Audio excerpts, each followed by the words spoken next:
पे है जहां पर एक्सपोर्ट्स अब अपेडा में रजिस्टर करके करने होंगे। हम रीडिंग बिटवीन द लाइंस यहाँ पर कर रहे हैं। क्या ये मॉनिटरिंग के लिहाज से है, क्या ये मैकेनिज्म स्ट्रेंथन करने के लिए है, कैसे देखते हैं और अब क्यों लेके आया गया है ये नोटिफिकेशन? नमस्ते मनीषा जी। ये नोटिफिकेशन आई डोंट थिंक कि किसी भी मॉनिटरिंग या किसी और कारण से अपेडा ने लाया है। ये लास्ट मीटिंग हुई थी हमारे वाणिज्य मंत्रालय से, पीयूष गोयल जी ने अपेडा के साथ में एक मीटिंग करी थी राइस एक्सपोर्टर के जितने भी फ्रेटर्निटी ट्रेड मेंबर्स थे सबके साथ में। उसी दिन ये प्रपोजल आया था कि आज ट्रेड के लिए डेवलपमेंट करना है तो कोई ना कोई एक अपने को रेवेन्यू का सोर्स जनरेट करना पड़ेगा। तो ये 8 रुपया पर टन की एक रजिस्ट्रेशन कॉस्ट समझ लीजिए कॉन्ट्रैक्ट की, जो कि हम लोगों को एक आरसीएसी इशू करेगी अपेटा, और वो उससे ट्रेड का ही डेवलपमेंट होगा, उसी के रिलेटेड है। ये पहले भी हुआ है और कोई नई बात नहीं है। 8 रुपया इज नथिंग अगर कंपैरिजन करें the value and the volume जो अपने एक्सपोर्ट करते हैं, तो करीबन 12 से 15 करोड़ रुपया का अपेडा को एक रेवेन्यू जनरेट होगा पूरे साल भर में। और मैं नहीं समझता हूं कि मॉनिटरिंग का कोई भी क्वेश्चन है इसके अंदर में। जस्ट एक simple revenue generation for the trade development bye APEDA, उसी के लिहाज से किया गया है। और ये प्रपोजल कहां से आया कि इस तरह से इसे किया जाना चाहिए, जैसे आपने कहा 8 रुपए पर टन? ये बेसिकली जैसे बासमती के अंदर में एक बासमती डेवलपमेंट फंड होता है जिसको अपने बासमती एक्सपोर्ट डेवलपमेंट फंड बोलते हैं, जो कि अपेडा उसको मॉनिटर करता है। तो उसके अंदर में उसी तरह नॉन बासमती में कोई भी पहले कोई चार्जेस लेते नहीं थे। ये 2007-8 के अंदर में जरूर एक दो बार हुआ था, बट उसके बाद में एकदम एबॉलिश हो गया था नॉन बासमती का। करीबन 15 मिलियन टन अपने एक्सपोर्ट करते हैं नॉन बासमती।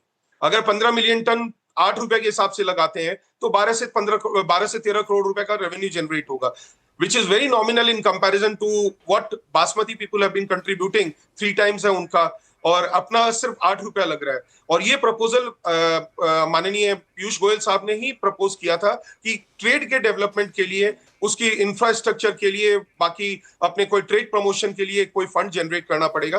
तो ट्रेड ने बहुत ह्यूमिलिटी के साथ में एक्सेप्ट किया था। Rajesh ji, as of now अगर हम लास्ट फिस्कल की बात करें तो किस तरह का एक्सपोर्ट बनता हुआ नजर आया था नॉन बासमती के लिहाज से, और करंट फिस्कल में सभी को ये लगता है कि हम उसको थोड़ा सा इम्प्रोवाइज करता हुआ देखेंगे, as in sense of prices, in sense of numbers there. कैसे देखते हैं आप पिछले साल के नंबर्स और इस साल के एस्टिमेट्स?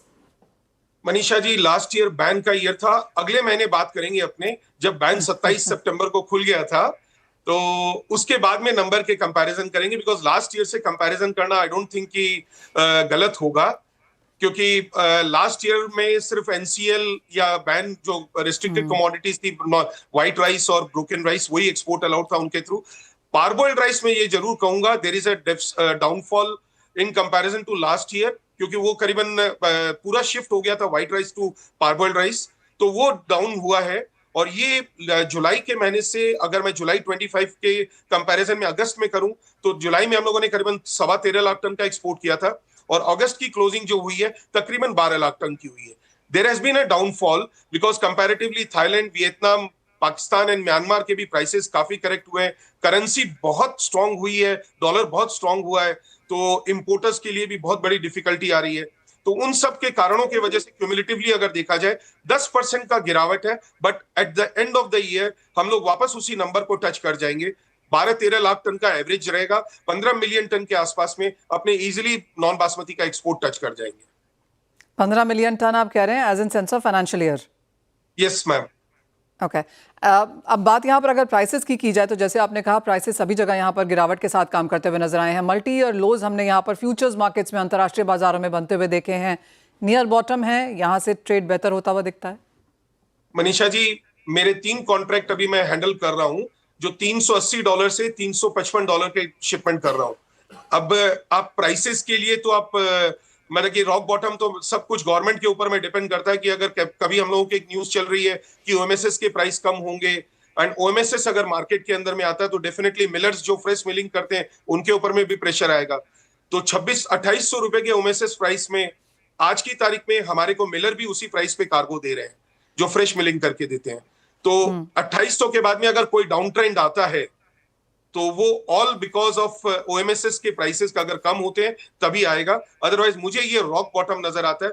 और इसके नीचे में आप कोई कंपैरिजन अगर थाईलैंड के कंपैरिजन भी करें तो थाईलैंड भी इसी प्राइस पे काम कर रहा है आज। खाली व्हाइट राइस में हम थोड़ा सा महंगा, हमारा चावल महंगा पड़ता है, बिकॉज पाकिस्तानी और म्यांमार का कार्गो जो है वो करीबन $290 से $300 के आसपास में ट्रेड कर रहे हैं। पॉइंट टेकन राजेश जी, बहुत शुक्रिया साथ जुड़ने के लिए और वो सारी डिटेल में हमें यहाँ पे समझाने के लिए। भी तो क्लियरली बहुत